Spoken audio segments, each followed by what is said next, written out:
When choosing what sniper to use, you'll need to know what your best choices are. Today, we're going to help you decide.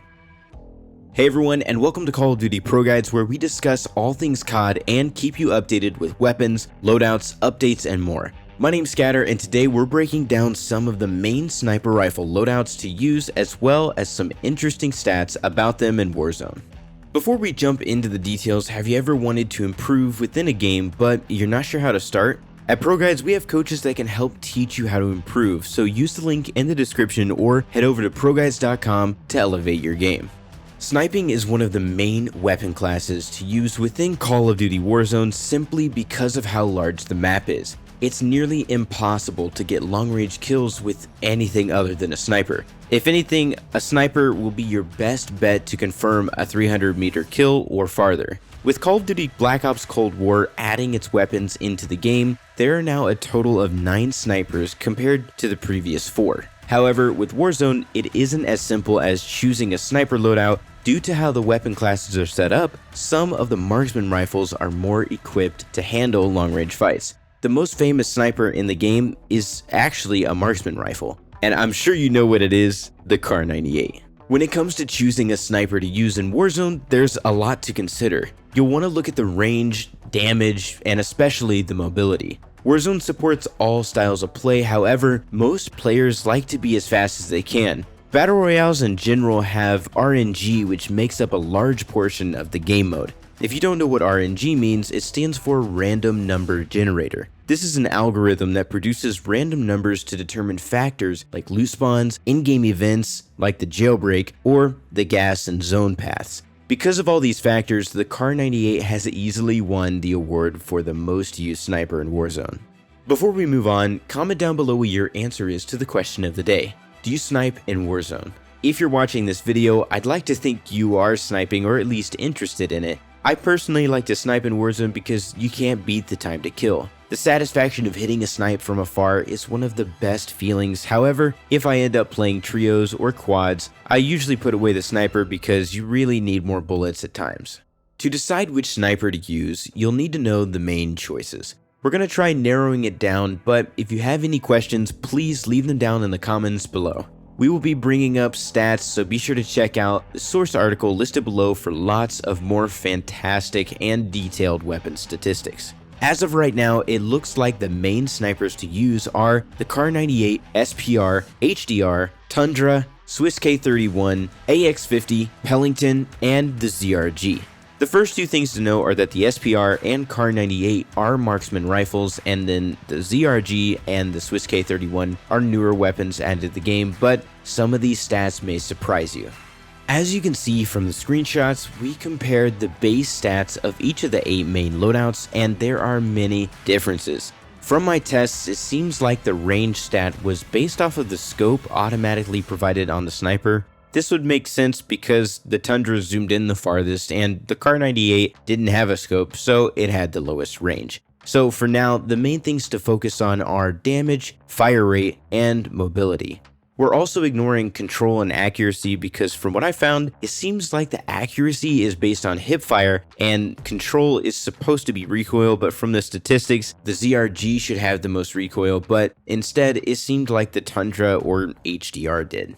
Anyways, starting us off is the damage. Tiering the weapons from worst to best, you can see that the Swiss K31 has the least amount of damage. The article mentioned earlier didn't have stats for the Swiss K31, so we're not exactly sure how much damage it does. Either way, moving to the damage of the other snipers, all of the snipers on this list should be a one-shot kill to the head, except for the base SPR, so make sure you get extra damage for the SPR if you end up using it.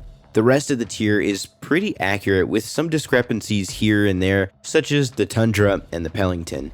In-game, the Tundra and the Pelington seem like they do different damage, but from the stats that we found in the article, it looks like they actually do the same, so I'm not sure what's going on there. One of the most shocking things that hit me was the SPR.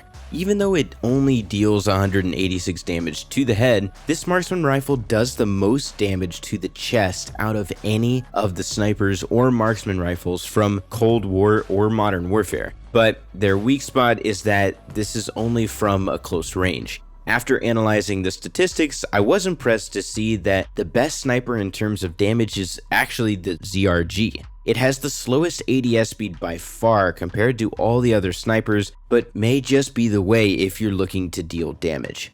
Fire rate is super important when it comes to having a sniper, especially if you're not too confident in your sniping ability. Having a fast fire rate can help you adjust to the sniping lifestyle and learn your pace. Regardless, everyone misses a bullet here and there, and being able to get that next bullet into the chamber fast keeps us in check. From the stats provided in-game, this list shows the fire rate of the weapons from worst to best. Looking at the numbers, it seems like the in-game stats are a bit off. It looks like the weapon with the fastest fire rate is actually the Pelington, with the SPR coming in second while the Tundra is next. Surprisingly, the Kar 98 and ZRG aren't far off in terms of fire rate, while of course the HDR and AX50 are last. Don't worry, I haven't forgotten about the Swiss K31. It has a pretty decent fire rate, but I think it doesn't hold up against other snipers in the current meta.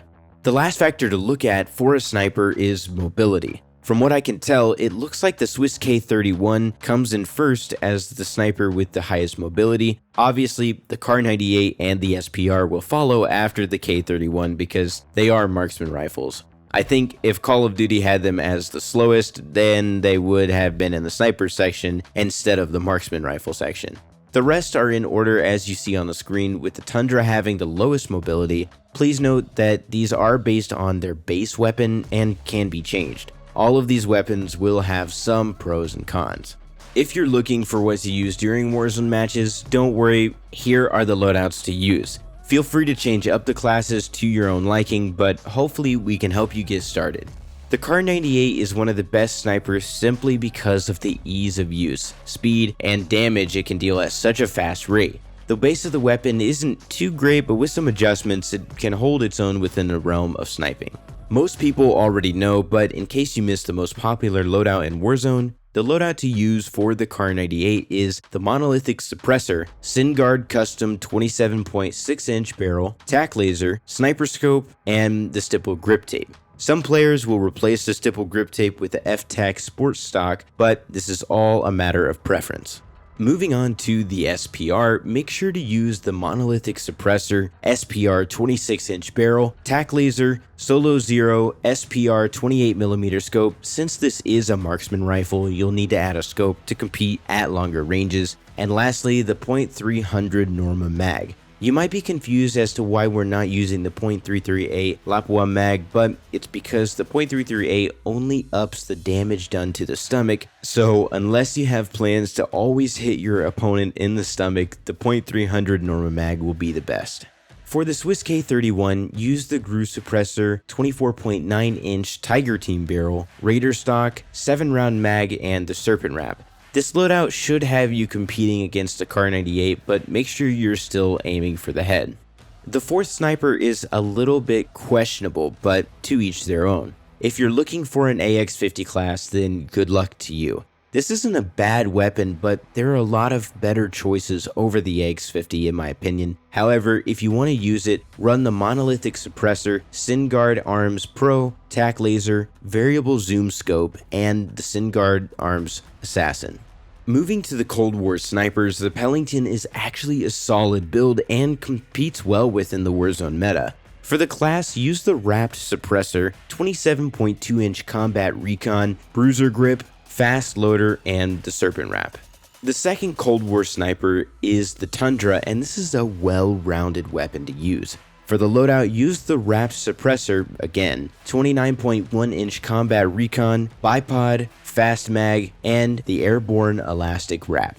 The second to last loadout is the HDR. This weapon is a classic in the Warzone meta and is always a great choice for a sniper. Try using the monolithic suppressor, 26.9-inch HDR Pro, tac laser, F-Tac Stalker Scout, and the 7-round mag. The final sniper for the video is the ZRG. You might be annoyed leveling up the weapon for the attachments, but this is a great weapon to use. Throw on the Agency Moderator, 43.9-inch Combat Recon, Raider Pad, 5-round mag, and the Serpent wrap. This class should bode well for the Warzone meta, but let us know what you think down in the comments below. That's going to do it for today's video. I hope you learned something and enjoyed. If you want to stay in the loop with all things COD, be sure to subscribe and turn on that notification bell so you don't miss out on new Call of Duty videos. Comment down below if you have any suggestions on COD topics you'd like us to break down. Thanks for watching, and I'll talk to you all later.